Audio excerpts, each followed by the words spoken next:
परम पूज्य गुरुदेव, परम पुण्य माता जी के सूक्ष्म रूप में उपस्थित सभी देवतुल भाइयों को प्रणाम, शुभ प्रभात। देखिए, सबसे बड़ी बात है कि अभी भाई सौरभ जी बता रहे थे आपको साधना के महत्व के बारे में, सफलता के लिए कैसे अपने ऊपर विश्वास किया जाए। देखिए, किसी ने गुरुदेव से पूछा कि युग निर्माण कैसे होगा। गुरुदेव ने कहा युग निर्माण करना है। तो किसी ने पूछा युग निर्माण कैसे होगा, तो गुरुदेव ने कहा व्यक्ति के निर्माण से। युग निर्माण कैसे होगा, तो व्यक्ति के निर्माण से। व्यक्ति का निर्माण कैसे होगा, तो अध्यात्म के वैज्ञानिक स्वरूप को समझने पर। आजकल होता क्या है, अध्यात्म के वैज्ञानिक स्वरूप को समझने की आवश्यकता है। आज से कुछ दिन पहले बिहार के एक राज्यपाल हुए थे, मैं उनका नाम भूल रहा हूं। उन्होंने एक सर्वे कराए थे, तो उन्होंने पता चला कि बिहार में पूजा करने वालों की संख्या बहुत ज्यादा है, लेकिन अपराध भी बहुत ज्यादा है। पूजा करने वालों की संख्या भी ज्यादा है और लेकिन अपराध भी ज्यादा है। इसका मतलब कहीं ना कहीं हम परंपराओं के पीछे, हम पूजा के पीछे जो वैज्ञानिक भाव छुपा हुआ था, जो वैज्ञानिक मीनिंग छुपा हुआ था, उन चीजों को समझने की कोशिश नहीं करते। हम हवन करते हैं, तो हवन के पीछे गुरुदेव ने क्या, उसके पीछे एक विज्ञान छुपा रखा है, उसके पीछे का क्या भाव होना चाहिए। हम ध्यान करते हैं, हम सूर्य को अर्घ देते हैं, हम जो भी कर्मकांड करते हैं, उसके पीछे के वैज्ञानिक चीजों को समझना होगा। जैसे हम सब अभी जिस राष्ट्र में हैं और जिस समय से गुजर रहे हैं, उस समय में अपने इस प्रज्ञा को, अपने प्रज्ञा बुद्धि को जगा कर रखने की आवश्यकता है, समझने की आवश्यकता है। भावावेश में किसी चीजों के पीछे भागने की आवश्यकता नहीं। और ये आपके अंदर की प्रज्ञा तब जागृत होगा जब आप गायत्री महामंत्र का ध्यान भावपूर्ण करेंगे। ध्यान तो बहुत लोग करते हैं, लेकिन जब ध्यान के साथ आपकी भाव जुड़ जाती है, बहुत सारे लोग बोलते हैं मन नहीं लगता है। आप कभी देखेंगे, किसी छोटे से बच्चे को आप देखिएगा, उसको कोई भी काम करने में आनंद आता है। आप भगवान के पास बैठते हैं, तो पता नहीं आप अपने आप को किस रूप में लेकर बैठते हैं। आप जब भगवान के पास बैठे तो अपने अंदर की जितनी बचपना विकसित कर सकते हैं, अपने अंदर की बचपना को आप उस समय लेकर बैठिए। कि अगर आप बच्चे के रूप में, आप ये मत सोचिए हम तो ग्रेजुएशन पास आउट हैं, अब तैयारी करने वाले लोग हैं और बैठे हैं ध्यान करने के लिए, तो उस समय आपके माइंड में यही आएगा कि मेमोरी बढ़ जाए, कंसंट्रेशन बढ़ जाए और क्या क्या बढ़ जाए। ये हम सबके पास कम नहीं है, बहुत ज्यादा है। अभी जो ध्यान के क्रम में बैठते हैं, तो आप अपने आप को जितना बच्चा बना सकते हैं, और बच्चे जब बनकर बैठेंगे तो आपके अंदर की जो संवेदना होती है, आपके अंदर की जो ममत्व होती है, आपके अंदर का जो दया होता है, करुणा होता है, वो जगेगा आपके अंदर का। और जब वो आपके अंदर का जगेगा तो आपका व्यक्तित्व रियल में एक सही व्यक्तित्व बनकर निकल कर आएगा। परम पूज्य गुरुदेव जो थे वो बड़े ही अंदर से दयालु थे, और बड़े ही अंदर से उनके अंदर करुणा भरा पड़ा था। जब कोई व्यक्ति, एक बार एक महिला, विधवा महिला गुरुदेव के पास पहुंची। गुरुदेव बैठे थे, बहुत लोग उनसे मिल रहा था, तो एक विधवा महिला पहुंची, और वो पहुंची तो गुरुदेव के सामने बोली, गुरुदेव हम आपके अखंड ज्योति लेकर जब जाते हैं दरवाजे, तो लोग अपने दरवाजे बंद कर लेते हैं, लोग धक्के मारकर भगा देते हैं, लोग ताने देते हैं, लोग बोलते हैं एक तो तू विधवा है, अपनी चेहरा दिखाने आ गई, मेरा दिन बर्बाद कर दी, तरह तरह की हमारे ऊपर उलाना डालते हैं। गुरुदेव आंखें बंद कर लिए, और गुरुदेव खूब उनकी आंखों से आंसू टपकने लगा, और उन्होंने बड़े प्यार से बोले कि बेटे तू चिंता मत करना, अभागे कौन है ये उन लोगों को नहीं मालूम है, बस तू एक काम कर, जब तू अपने गुरुदेव के अखंड ज्योति को लेकर जाते हो तो भावपूर्ण लेकर जाते रहो। माला मिले या सम्मान मिले या अपमान मिले, इसकी चिंता मत करना, बस सब तक अखंड ज्योति पहुंचा दे, तेरी ड्यूटी यही है। गुरुदेव के अंदर एक दर्द छिपा होता था कि आज क्या उस महिला, उस समय उनकी जो दर्द थी उस महिला के लिए, कि जिसके जो विधवा होगी तो लोग उसको किस नजरिया से देख रहे हैं, ये दर्द थी उनके अंदर। बहुत सारे दर्द थे। एक बार शांति कुंज में गुरुदेव, उस समय समयदानी बहुत कम लोग थे, तो गुरुदेव उस समय लोगों को कहें कि कौन जीवन दान देना चाहते हैं, समय दान देना चाहते हैं। बहुत सारे लोग थे, बहुत लोग सोचने लगे कौन देगा समय दान, कौन देगा अपना जीवन दान।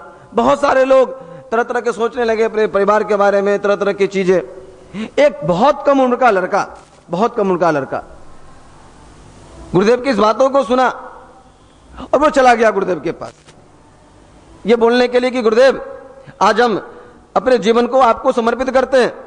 जब वो गुरुदेव के पास गए तो गुरुदेव अकेले बैठे थे। वो लड़का जब बाहर निकला तो बहुत रो रहा था, तो लोगों को लगा कि वो गुरुदेव उसको डांटे हैं क्या। तो लोगों ने उनसे पूछा कि क्यों रो रहे हो। तो उन्होंने बोला कि इस समय जो गुरुदेव की आंखों से जो प्यार बरस रहा है उसको कोई अनुभव कर सकता है, एक्सप्लेन नहीं कर सकता है, एक्सप्लेन नहीं कर सकता। जब आप ध्यान में कभी कभी बैठते होंगे, आप में से बहुत लोग जो 2 घंटे की उपासना अभी चल रहा है उसमें आप कभी कभी देखेंगे, जब आप ध्यान के क्रम में बैठेंगे आपके अंदर कभी कभी ऐसा अनुभूति होगा, कभी कभी ऐसा अनुभव होगा। मैं कल एक लड़का से पूछ रहा था, एक भाई से, जिनकी साधना 15-20 मिनट की थी, लेकिन कल वो 2 घंटा बैठे रह गए। तो मैंने उनसे पूछा कि भाई आप 2 घंटे कैसे बैठे रह गए। तो उन्होंने बड़ा सिंपल सा जवाब दिया, उन्होंने कहा भैया पता ही नहीं चला 2 घंटा कैसे गुजर गया। और बड़े ध्यान में बहुत अच्छा लगा। कारण ये था कि हमारे अंदर क्या है कि सबके अंदर से एक विचार का एक वाइब्रेशन निकल रहा था, एक पॉजिटिव वाइब्रेशन, एक भाव सबके अंदर से निकल रहा था। और जब जाकर क्या होता है, विचार का हमारा प्रभाव पड़ता है, एक वातावरण ऐसा बन गया कि सब लोग उसके नीचे बैठकर, जिसके अंदर कुछ उसकी ध्यान कम भी लगता था उसकी भी ध्यान लगने लगा, और सब एकजुट होकर सामूहिक साधना का यही फायदा होता है। आप जितने सारे लोग बैठे हैं, जो लोगों ने संकल्प न ले रखा है, मेरा उनसे निवेदन है कि इस नवरात्र काल की साधना के क्रम में 8 दिन तक जो हमारे यहाँ पर सामूहिक साधना होती है, आप लिए हैं नहीं लिए हैं ये बहुत बड़ी बात नहीं, आप बस इतना करें 2 घंटे के लिए इस सामूहिक साधना में जरूर शामिल हो जाए। मैं आपको दावे के साथ कह सकता हूं कि आपका ये 2 घंटे की सामूहिक साधना कहीं से भी आपके जीवन के लिए हानिकारक नहीं होने वाला, कहीं ना कहीं आपके व्यक्तित्व को मजबूत बनाने वाला। ऐसा नहीं हमने संकल्प लिया। होता क्या है ना, मेरे एक भाई थे, बुरा ना मानेंगे, उन्होंने मुझसे कहा भैया पढ़ाई नहीं हो रहा है। तो मैंने उनको बड़े प्यार से कहा, मैंने कहा भाई ऐसा करो, आप पढ़ाई नहीं हो रहा है। तो उन्होंने एक्सक्यूज कुछ और बना रहे थे। मैंने उनको कहा आप ऐसा करें, आप अपने आप का पहले मूल्यांकन करें कि रियली में आप उस काम के कारण आपकी पढ़ाई नहीं हो रही है या आपका स्वयं पर नियंत्रण नहीं है, स्वयं पर नियंत्रण नहीं है। हम बार बार आप देखते होंगे जो सफल लोग होते हैं, जो सफलता अर्जित करते हैं, कल हमारे 10th का रिजल्ट आया और बाल संस्कार शाला के भी बहुत सारे बाल संस्कार शाला के बच्चे बहुत अच्छे मार्क्स से पास आउट हुए, 80 से अब मार्क्स लाए। आप कभी कल्पना कर देखें, आपको हमको सारी सुख सुविधा है, लेकिन उन बच्चों के पास कितनी सारी समस्याएं रहा होता, कितने सारे घर में परेशानी रहती होगी, लेकिन फिर भी उनका मन जो है इतनी कंसंट्रेशन के साथ कैसे लगा रहता है। कहीं ना कहीं वो बच्चा है, और वो जो ध्यान करता है, वो उपासना करता है, वो बड़े भाव के साथ करता है, वो बड़ा ज्यादा दिमाग नहीं कहीं लगाता। कह दिया किसी ने संस्कार शाला में, कोई भाई कह दिए ऐसे पढ़ोगे तो ऐसा रिजल्ट आएगा, वो उस पर विश्वास करके उस रास्ते पर आगे बढ़ता है और उसकी रिजल्ट आ जाती है। हम लोग क्या करते हैं, हम लोग किसी एक विचार पर, किसी एक बिंदु पर मेहनत नहीं कर पाते। हम लोग बार बार, आज किसी ने कुछ कहा तो कुछ कर लिए, फिर आज किसी ने कहा, अगला दिन किसी ने कुछ और कहा, उसको करने लगे। मतलब हमारा एक पॉइंट पर कंसंट्रेशन नहीं बनता है। उस कंसंट्रेशन, उस चीजों को स्थिरता, ध्यान आपके व्यक्तित्व में स्थिरता लाता है। आपका मन स्थिर होगा, आपका कार्य स्थिर होगा, आपके मनों में, आपके लक्ष्य में एक स्थिरता आएगी। और जब तक आपके व्यक्तित्व में स्थिरता नहीं आता, आपका व्यक्तित्व प्रखर बनकर नहीं आएगा। तो ध्यान हमारे को बहुत कुछ देता है, लेकिन ध्यान यही है कि आप अगर भावपूर्ण करें, तब भावपूर्ण ध्यान अगर आप करेंगे तो आपके व्यक्तित्व में एक नई प्रखरता निकल कर आएगी। इसलिए अभी नवरात्र काल की साधना चल रहा है। आप में से जितने सारे लोगों के पास सुबह के समय में समय बचता हो सकता है किसी के पास 6 से 7 बचता हो, किसी के पास 6 से 8 रहता हो, तो आप 6 से 7 भी हो तो कोई बात नहीं, आप 6 से 7 आइए। अगर किसी का 7 से 8 होता है तो 7 से 8 ही आइए, 1 घंटा ही करिए। आप आकर बैठिए और बैठकर ध्यान करिए। आज तो आपको बातें बताई जाएगी, विचारे बताए जाएंगे, सही चीजें बताई जाएगी, लेकिन आप वो जो 8 दिन होता है जो सामूहिक साधना में बैठते हैं, वो सच में आप साधना से जुड़ते हैं, साधना के चीजों को अनुभव करते हैं, साधना के चीजों को अपने जीवन में, साधना हमारी कैसे प्रखर हो, उसको आपकी साधना प्रखर बनेगी, आपके अंदर एकाग्रता आएगा। इसलिए आप जितने सारे लोग हैं उनसे निवेदन है कि सामूहिक साधना में जरूर आने की कोशिश करें, वो आपके जीवन में बहुत अच्छा आएगा। दूसरी बात गुरुदेव ने कहा, साधना के साथ गुरुदेव ने कहा स्वाध्याय। स्वाध्याय भी आपके जीवन में होनी चाहिए। आप किस तरह के बुक्स को अध्ययन कर रहे हैं, आप किस तरह की किताबों का अध्ययन कर रहे हैं, ये बहुत बड़ी चीजें रखती है। आप अगर आपके मन में मान ले कि कोई नकारात्मक विचार आया, तो उस नकारात्मक विचार का आप सॉल्यूशन कहां खोजेंगे? नकारात्मक विचार की सॉल्यूशन आपके माइंड में कहां से आएगा? जब तक उस नकारात्मक विचार की अपेक्षा, कहा जाता है लोहा को लोहा ही काटता है, तो बुरे विचार को अच्छे विचार ही काट पाएगा। तो वो अच्छे विचार आपके मस्तिष्क में रहेगा कब स्टोर? तब जब आप स्वाध्याय करेंगे। स्वाध्याय, हमारे पहले कहा जाता था कि हमारे जो युवा होते थे वह स्वाध्यायशील होते थे। आपने सुना होगा या आपने मूवी में भी देखा होगा कि जब भगत सिंह को फांसी पर चढ़ने जाना था, वहीं से आप ले सकते हैं प्रेरणा। भगत सिंह को जब फांसी पर चढ़ने जाना था तो जेलर जाकर उनसे बोलता है कि आपको फांसी पर चढ़ना है, फांसी पर।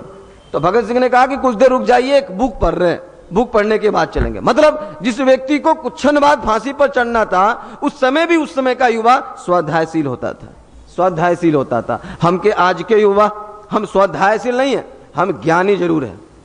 फेसबुक, व्हाट्सएप, तरह तरह की सोशल मीडिया हमको ज्ञानी जरूर बना दिया है, स्वाध्यायशील नहीं बनाया है।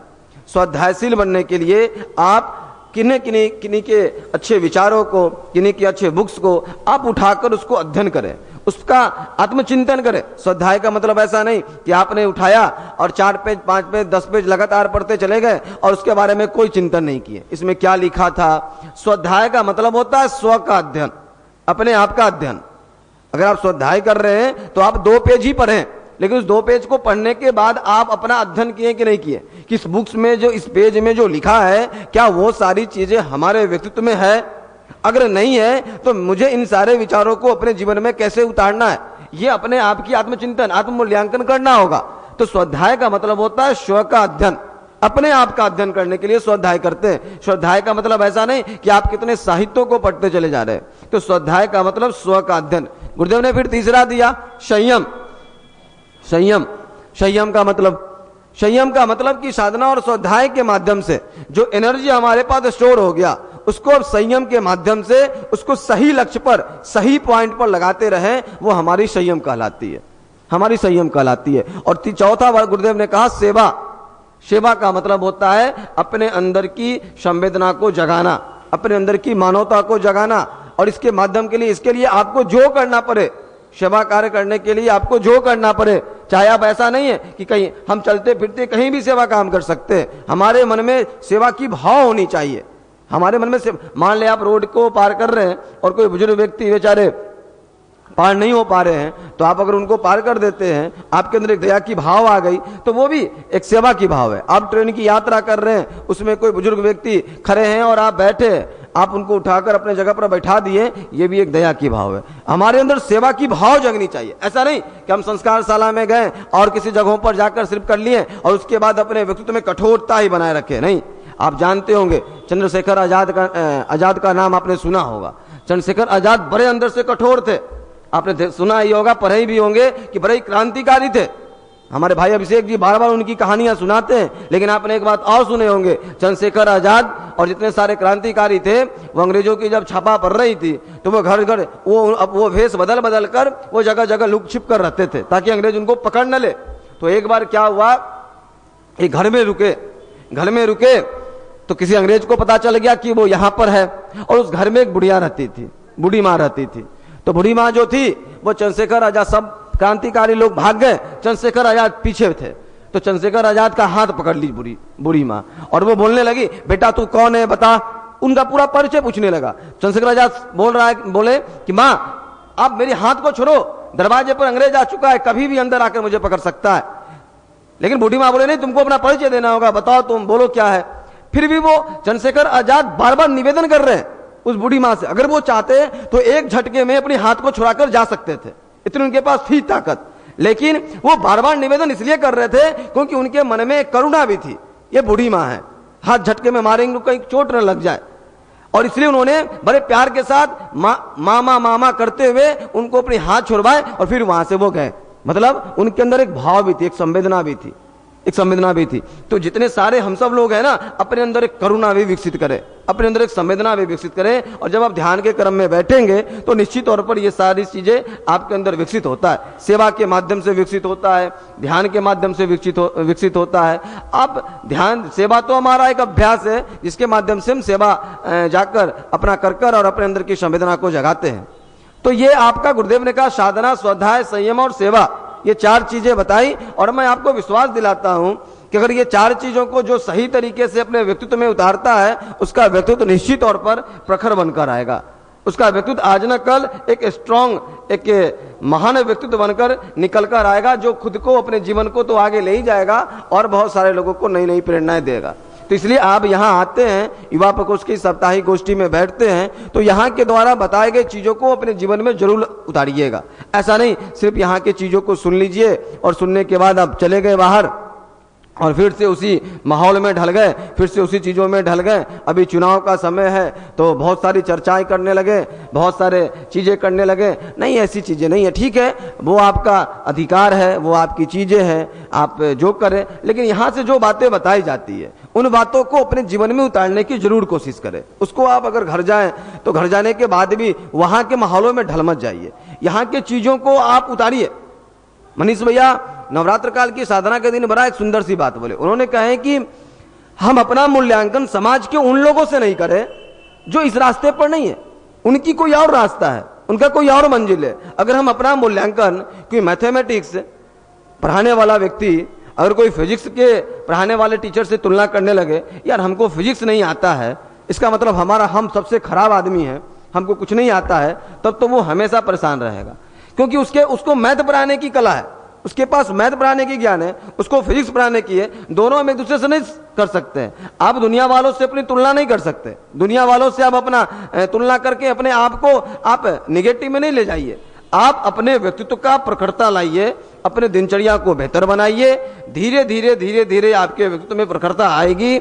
आप जिस लक्ष्य को लेकर आप इस पटना में आए हैं उस पर अपना ध्यान केंद्रित करें और धीरे धीरे धीरे धीरे आप युवा प्रकोष्ठ के रेगुलर साप्ताहिक गोष्ठी में आते रहें। जो साधना बताया जाता है, जो यहाँ एक बेसिक चीजें बताई जाती है कि उसको अपने जीवन में उतारने के बाद हम कैसे अपने लक्ष्य की ओर आगे बढ़ सकते हैं, वो जो चीजें बताई जाती है उसको जीवन में उतारने की कोशिश करें। आप देखेंगे धीरे धीरे धीरे धीरे आप अपने लक्ष्य के नजदीक बहुत जल्दी पहुंच जाएंगे और आप लक्ष्य को प्राप्त करके अपने परिवार का, समाज का, राष्ट्र का, सबका नाम रोशन कर सकते हैं, सबका नाम रोशन कर सकते हैं। लेकिन बशर्ते है उस रास्ते पर चलने पर थोड़ी संघर्ष आती है। यहाँ भैया बार बार एक बात बोलते हैं, ये राह नहीं है फूलों की, कांटे ही इस पर मिलते हैं, ले दर्द जमाने का बस हिम्मत वाले चलते हैं। और हम सब भी खूब ताली बजाते हैं।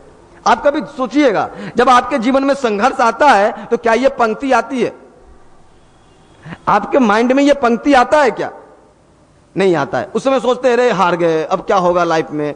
उस समय यही स्वाध्याय करता है। आपके माइंड में अगर वो विचार होनी चाहिए, आपका विचार, आपका मस्तिष्क इतना सकारात्मक होना चाहिए कि कुछ भी समस्या आ जाए, उस समस्या के समय में आपके पास सॉल्यूशन होनी चाहिए। आपका मन में पॉजिटिव होनी चाहिए, आपका मन सकारात्मक सोचना चाहिए। ध्यान हमारे अंदर यही काम करता है। आपके पास लाखों परेशानियां आएगा ना, उस परेशानी के समय में भले बहुत लोग, जो लोग दुनिया कुछ भी बोल रहा हो, लेकिन आपको अगर ये विश्वास होगा नहीं मेरा ये रास्ता सही है, और आपके पास अगर आपका विचार पॉजिटिव सोच रहा होगा, तो आप निश्चित तौर पर उस रास्ते पर आगे बढ़ते चले जाएंगे बिना किसी का परवाह किए हुए। लेकिन अगर आप ये सोच लेंगे नहीं आप किसी अच्छे रास्ते पर आगे बढ़े। मैं अपनी एक बात बताता हूं, मैं जब पहली बार युवा प्रकोष्ठ में जुड़ा था तो मैं सीखा रखा करता था, आज भी रखते हैं।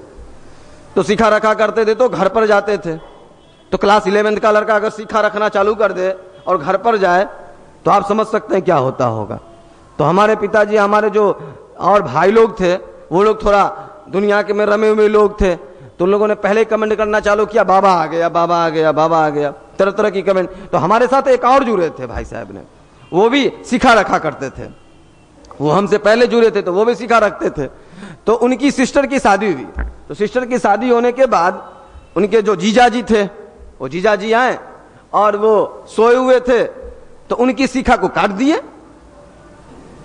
तो सीखा काटे तो वो सुबह उठे तो देखे कि सीखा उनका कटा हुआ है। तो वो बोले भाई मेरा सीखा कौन काट दिया? तो जीजाजी ने कहा हम काट दिए। क्या बाबा बाबा बन के रहते हैं? उस दिन के बाद से वो सीखे नहीं रखे। हम उनसे पूछे भाई सीखा कट गया, तो अपने जीजा जी से ये नहीं पूछा कि भाई ये मेरी सिद्धांत है, ये मेरा आदर, भले लोग कहेगा नहीं तो बाल छोटा 5 गो बाल है, इससे क्या सिद्धांत है? नहीं, आपको नहीं मालूम है। एक छोटा सा अच्छाई ही अगर आपके जीवन में लगातार बना हुआ है, वो आपकी सिद्धांत है, वो आपकी पावर है, वो आपका विश्वास है, उसको कभी टूटने नहीं चाहिए, चाहे वो सीखा नहीं है। मैंने उनको कहा कि अपने जीजा जी से कहिए कि इस तरह की हरकतें न करने के लिए। मुझे भी लोगों ने बाबा बाबा का चिढ़ाना चालू किया, पंडित जी कहना चालू कर दिया, लेकिन मैंने आज तक सीखा नहीं छोड़ा। अगर मैं जाता हूं ठाकुर के पास तो ठाकुर जी लोग बोलते हैं क्या आप पंडित जी हैं? बोले नहीं, हम पंडित जी हैं या कौन चीज है, हमको इस सब की चिंता नहीं है, ये सीखा मत काटिएगा, ये आपका पहला रूल है।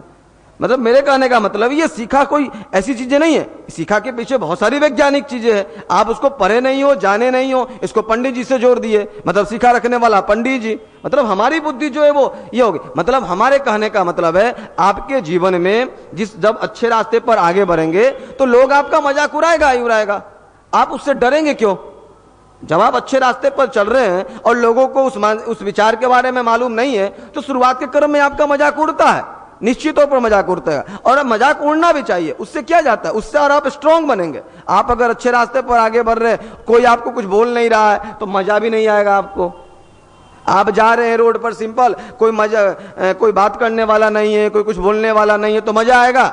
नहीं आएगा। लेकिन आप रोड पर जा रहे हैं, सब आप ही को देख रहा है। आज सुबह सुबह हम जब रूम से चलने लगे तो धोती पहनकर चले, आज धोती और कुर्ता पहनकर चले। तो जैसे जैसे हम गाड़ी से आगे बढ़ रहे थे, सब हम ही को देख रहा था। सुबह सुबह कुत्ता जो था रोड पर वो भौंकना चालू कर दिया सुबह सुबह कि भाई धोती कुर्ता पहनकर कौन चल दिया। मतलब हम जानबूझकर पहने थे इसको, सही बात बताते हैं, हम जानबूझकर पहने। हम सोचे यार मेरी भारतीय संस्कृति है, हम घर से पहनकर जाएंगे, क्या जाता है, और हम पहनकर बढ़िया से निकले, कोई दिक्कत नहीं। मतलब अपनी भारतीय संस्कृति, अपने अच्छे चीजों पर हम सबों को बड़े विश्वास होनी चाहिए। आप कभी देखते होंगे जो शिखर खाता है, जो गुटखा खाता है, जो बुरा काम करता है, वो किसी से डरता है क्या? नहीं डरता है। हम और आप युवा प्रकोष्ठ में आते हैं, ध्यान करने की बातें बताई जाती है, पता नहीं आप घर पर जाते हैं तो कैसे आपको डर लगने लगता है। अरे कोई आपको अगर तर्क देता है तो आप इसके बारे में जानिए तो कि ध्यान होता क्या है, इसके वैज्ञानिक चीजों को समझिए। जब कोई आपसे क्वेश्चन करे तो आप उसको जवाब दीजिए। कब? जब आप स्वाध्यायशील रहेंगे, तब स्वाध्याय करेंगे तो आपको मालूम होगा कि ध्यान क्यों करनी चाहिए। इसके वैज्ञानिक चीजों को समझिए। आप पढ़े लिखे लोग हैं, ऐसे भी कोई काम करना चाहिए तो उसके पीछे के चीजों को समझने आना चाहिए, आप किसी को बता सके, उसके लिए आपके पास ज्ञान होनी चाहिए, आपके पास नॉलेज होनी चाहिए। तो आप अध्ययन करके रखें, स्वाध्याय करके रखें, आपको मालूम होगा ध्यान क्यों करनी चाहिए, शिखा क्यों रखनी चाहिए। तो अच्छे रास्ते पर चलेंगे तो आपका मजाक भी उड़ेगा, आपको लोग बुरा भी कहेगा, आपको लोग गलत भी कहेगा, लेकिन उससे डरिएगा नहीं, वो रास्ते पर आगे बढ़ते चले जाइएगा। पूज्य गुरुदेव और वन्य माता जी जब अखंड ज्योति शुरुआत में गायत्री परिवार का शुरुआत हुआ था, तो वो अखंड ज्योति रिक्शा पर लेकर जाते थे लोगों को बांटने, और हाथ से। आप कल्पना कर, आज जितना अच्छा से आप लोग बैठे हैं, आप कभी कल्पना करिएगा हम भी सब लोग बैठकर ये गायत्री परिवार के कितना नींव का पत्थर रहा होगा, जब शुरुआत के क्रम में शुरुआत हुआ होगा, कितनी संघर्ष रहा होगा। पूज्य गुरुदेव और वन्य माता जी जब अखंड ज्योति लेकर निकलते थे रिक्शा से लोगों को बांटने के लिए, तो लोग मजाक उड़ाता था। मथुरा के जो पंडित जी लोग थे उनका मजाक, देखिए चल दिए एगो बाबा कहां तो विचार पढ़ाने के लिए, मतलब तरह तरह का मजाक उड़ाते थे। लेकिन क्या वो अपने काम से हट गए? क्या नहीं हटे। और देखिए इतना विशाल गायत्री परिवार का स्थापना कर दिए, और जो मजाक करने वाले लोग थे बाबा कहां चले गए पता नहीं है। मतलब जो मजाक करने वाले होते हैं, इतिहास के पन्नों में यह सत्य है कि मजाक करने वाले मजाक बनकर रह जाते हैं, और उस मजाक को सहन करके अच्छे रास्ते पर चलने वाले इतिहास के पन्नों में नाम दर्ज करा लेते हैं। यह हमेशा रहा है और होनी चाहिए। आप जिस रास्ते पर बढ़ रहे हैं वो रास्ता साधारण हो ही नहीं सकता है। आप आज बैठकर आज के किसी युवा को पकड़ कर लाइए इस सोशल मीडिया के दुनिया में, इस टेक्नोलॉजी के दुनिया में, जो 2 घंटा बैठकर ध्यान कर रहा हो, माला जप रहा है, धोती पहन के हवन कर रहा है, उसको लोग क्या कहेगा? आप समझ के चल रहे हैं, वो आपको सही बोलेगा क्या? बोल भी नहीं करेगा सही। आप एक अलग धारा की ओर चल रहे हैं, वो कहां जा रहा है? आप उस विपरीत दिशा की ओर चल रहे हैं, वो तो मजाक बनाएगा ही बनाएगा, क्योंकि उसको इसके बारे में नहीं मालूम है। तो उसकी मजाक को अगर आप सुनकर कहिएगा नहीं रे कल से हम मुंह नहीं जाएंगे, मजाक बहुते उड़ता है, तो फिर तो भाई आपके अंदर कोई प्राण नहीं है। भगत सिंह भी यही सोचते, चंद्रशेखर आजाद भी वही सोचते देश की आजादी के समय में, यार सब युवा देखो अंग्रेज से मिलकर और अपना भविष्य बनाने में लगा है, और तू कहाँ चल दिया इधर एगो देश की आज़ादी के लिए कूदने बढ़ने के लिए, बात करने के लिए। तो हम तो आज तक गुलाम बने रहते। अरे आपको विश्वास होनी चाहिए, अंदर से, अंतरात्मा से विश्वास होनी चाहिए कि हम जिस रास्ते पर आगे बढ़ रहे हैं वो रास्ता गलत नहीं है, वो रास्ता सही है, और आप उस पर आगे बढ़िए। जब तक अपने आप पर विश्वास करिए कि हम जिस रास्ते पर आगे बढ़ रहे हैं वो रास्ता सही है, उसका अगर आपका ही माइंड एक्सेप्ट नहीं करता है तो 2-4 दिन 5 दिन रूम बंद कर लीजिए, छिटकिली बंद कर लीजिए, और बंद करके सोचिए पहले कि हम जिस रास्ते पर आगे बढ़ रहे हैं वो सही है कि गलत है। पहले खुद पर विश्वास तो करना सीख लीजिए कि हम जहां जा रहे हैं वो जगह अच्छा है कि खराब है। हम युवा प्रकोष्ठ में आते हैं, अच्छा है कि खराब है। अगर आपको लग गया कि हाँ रियली में अच्छा जगह है तो आप ताल ठोक कर सब जगह बोलिए कि हम युवा प्रकोष्ठ में जाते हैं, ध्यान करते हैं, पढ़ाई बेहतर करते हैं और आगे बढ़ते हैं। ये बात कही है, क्या जाता है।